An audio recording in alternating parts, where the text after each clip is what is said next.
not too long ago there was a match that was fixed between two teams in the Tier B, which is well known, and nothing has been done with regards to that.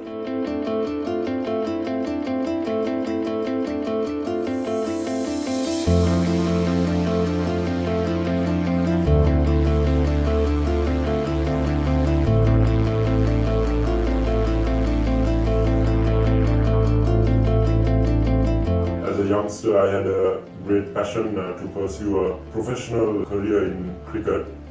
However, I, as a schoolboy, right throughout my career, was very keen on performing at a high standard, and all the facilities were available at that point of time, and life during school was nothing but cricket as a youngster with a passion, and with all the opportunities that you get as a schoolboy, I think I thrived amidst those circumstances.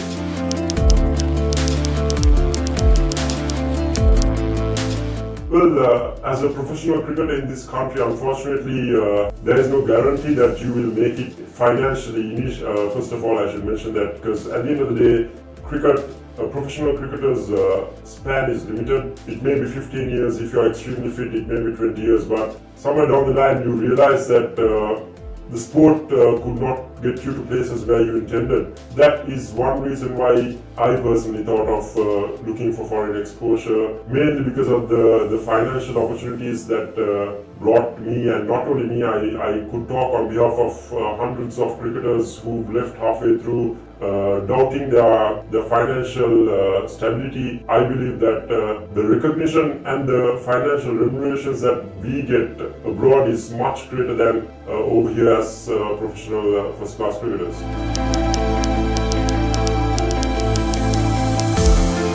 However, I'm not completely with that idea of promoting or having 24 clubs in the first-class structure, purely because if you take India, a population of 1.2 billion people, where I'm sure that the amount of cricketers that they produce within their clubs and within their states is in millions. But however, in Sri Lanka, we have about 200 to 250 active first-class cricketers. So therefore, we need competition. For it to be competitive, we need to reduce the number of teams. That's my belief. But I also think that, on the other hand, that it's a good opportunity for players who are not yet at that level to play Division 1, to play a few first-class games and then have the opportunity to travel abroad. In this country, politically, there has to be some sort of connection for this to happen. In order to represent a first-class team, you should be able to basically represent your country. Your standard of cricket should be as good as that. So that's why I believe that the standard of first-class cricket has been demeaned radically. Due to this reason, the competitiveness of the sport amongst the club levels has gone down considerably. I can personally vouch for that because when I started my cricketing career 10 years ago, there were only 10 teams, 10 proper first-class teams, and it was really hard to get into the squad. But nowadays, teams are struggling to make numbers.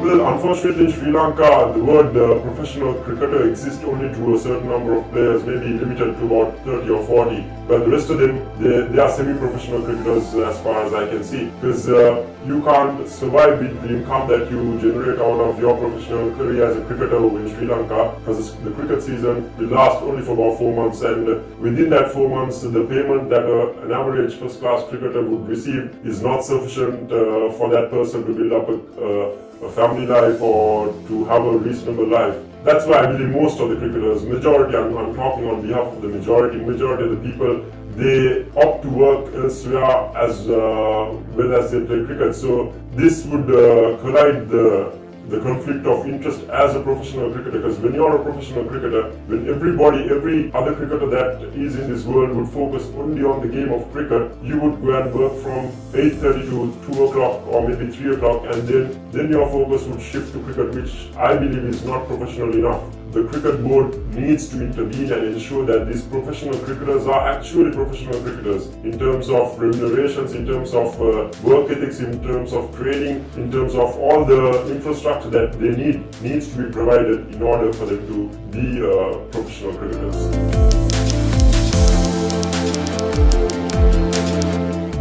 In in the recent past, so many allegations have been brought up against certain Sri Lankan cricketers, which is yet to be proved right or wrong. However, these things also up because of the lack of discipline in terms of the players. Not only, I would really not blame only the players. Also, the administration is equally responsible in order to create awareness for these players. When you represent your country, you're a patriot. So if you can betray your own country, then there's nothing more to talk about that. Sri Lankans generally are very spirited team. They try their best, but the only fault that I could find is the credibility of the players that actually play the game right now. Well, if you talk about our domestic tournament, there have been certain allegations in the past with the results of certain games. I mean, not too long ago there was a match that was fixed between two teams in the Tier D, which is well known, and nothing has been done with regards to that. So this again is more political rather than the players intervening or being involved. The income that is generated by the cricket board is very high, and for many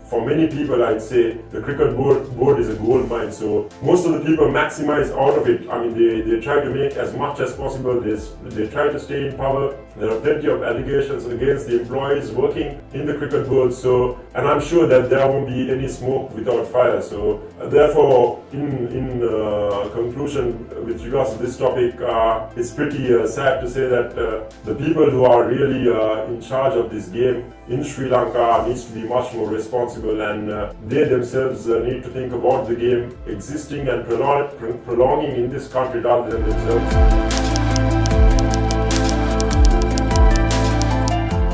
My message to all these youngsters would be: stick to your game, try your best in this country, try your best to represent Sri Lanka, but as always, if the prevailing structure does not fail, I don't think that there is anything that can stop these players moving to other countries and playing cricket. Pumping, generating more money to the players rather than everything else. Because at the end of the day, if the players are protected and looked after, the sport will evolve and the sport will prolong. So the grassroots needs to be addressed. The players needs some sort of support from the administrators in terms of finances and infrastructure. And if that is being done, I'm sure that things would change radically in this country. It might take some time. Even if this is implemented now, things might take some time for the change to happen. But if it does happen, I'm sure that things would work in the right path for Sri Lanka cricket.